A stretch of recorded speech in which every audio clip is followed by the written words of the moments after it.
My name is Juan Arauz. I'm a Democrat running for Congress to represent Florida's 14th District, and I approve the following message. I've been at work all day, so I'm sorry for speaking up this late in the day. To a lot of people, today was just another Tuesday. We went to work, we went to school, did our usual routines, and that's basically it. Of course, it wasn't just a normal Tuesday, was it? Today's the 5th anniversary of the January 6th insurrection against our nation's capital, ordered by Donald Trump and carried out by hundreds of his most rabid and violent followers. He ordered an angry mob, which was transported to Washington, D.C. by elements of Charlie Kirk's Turning Point USA, by the way, to storm the Capitol and disrupt Congress's duties in certifying the results of the 2020 election, with the imminent threat of death by hanging against Trump's own Vice President, Mike Pence, if the mob didn't get their way. The mob of MAGA followers aided Donald Trump in committing treason against our nation. In effect, Trump violated the implied norms of our democracy and scarred us all indelibly with an attack that left us with helplessness, trauma, fear, and apprehension. Putting it bluntly, Donald Trump raped the spirit of the United States. You're probably thinking I'm exaggerating and using inflammatory language for cheap shock value, but ask yourself this. How else would anyone else describe this gruesome videos that we've seen over the years of the January 6th attacks?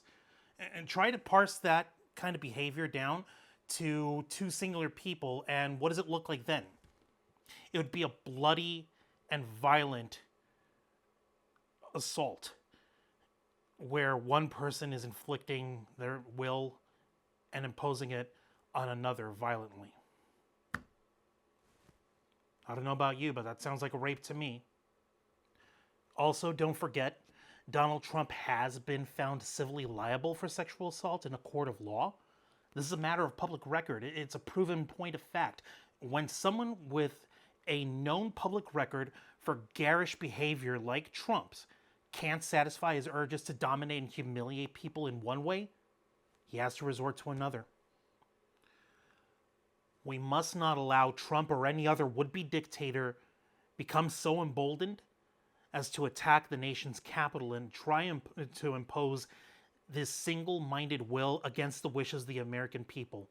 Not now, and not ever again, which is why, when I'm elected to represent Florida's 14th Congressional District, I will introduce articles of impeachment against Donald Trump on my very first day in Congress.